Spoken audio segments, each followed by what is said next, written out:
This ABC 15 News Update is sponsored by Sanderson Ford, America's best-selling Ford dealership.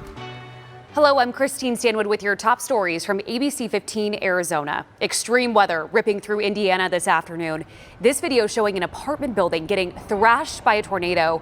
Storms also slamming other parts of the country. Arkansas has more than 100,000 people without power right now, and tornado watches are in effect today for Ohio and Michigan.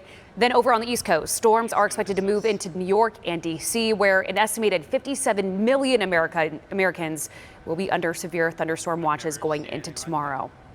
A man was killed overnight after being hit by two separate cars, and neither driver stopped to help. The callous collisions happening near 7th Street in Camelback. Police tell us 67-year-old John Guiliano was riding his bike when a car smashed into him, tossing him into the road. Moments later, another car hit him, which investigators believe led to his death. Detectives haven't made any arrests and are looking for both vehicles involved. We'll let you know if they share any suspect information. Deputies looking for a hit-and-run driver they say hit an 83-year-old woman very early this morning on Desert Hills Drive. This was near 29th Avenue. This was also close to Anthem. The woman we know is expected to be okay. That's the good news. Take a look at the picture, though, of the suspect's car. Police say it's a smaller pickup truck, should have some damage to the passenger side and mirror. If you do know anything, please call the Maricopa County Sheriff's Office.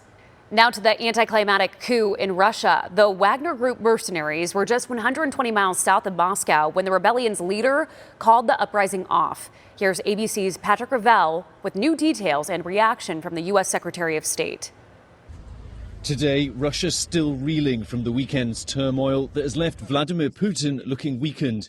Yevgeny Prigozhin, the leader of the Wagner mercenary group, seized the southern city of Rostov-on-Don with thousands of troops, then marching on Moscow in an extraordinary rebellion.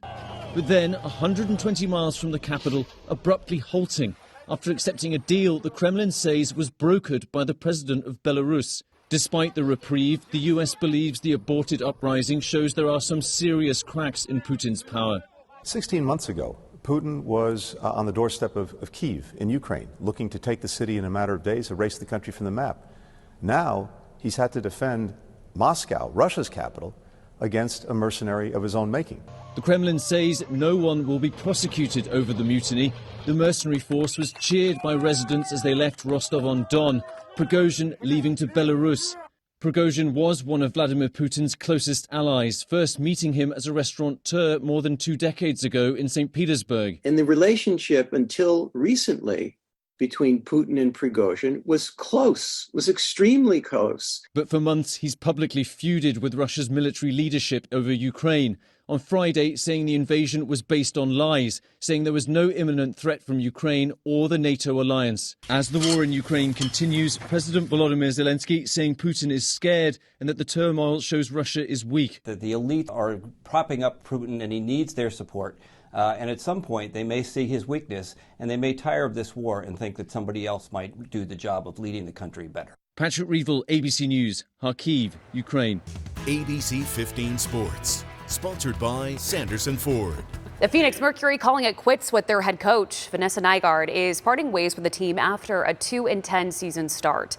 The organization says Nikki Blue, the lead assistant coach, is now named interim head coach for the rest of the season. General Manager Jim Pittman thanking Nygaard for her management during the last year. The Mercury currently hold the worst record in the WNBA. Hot, dry, and windy for the start of the week. With your most accurate forecast, I'm meteorologist Ashley DiMartino. We will be under an ozone high pollution advisory for Monday as temperatures start in the 80s and make their way to 112 for our afternoon high and stay nice and hot as we head into the evening. Around the state, it's going to be warm as well. 82 Flagstaff, 91 Prescott, 95 Payson, 102 in Globe, 105 in Quartzsite, and 103 in Bullhead City. We do have the excessive heat warning for southeastern Arizona. That's going to be for our Monday and for our Tuesday afternoon. And we could see some of those heat warnings extended to other parts of the state as we head through the rest of the week. We will be under a high pollution watch on Tuesday as we hit 111. Sunshine coming our way, few clouds on our Thursday, but temperatures are still staying nice and warm. We are going to gradually make our way next week to 114 on Sunday. Overnight should stay in the low to the mid 80s all week long. For the latest headlines, weather, and traffic, head to ABC15.com or download the free ABC15 mobile app. This ABC 15 News Update is sponsored by Sanderson Ford, America's best-selling Ford dealership.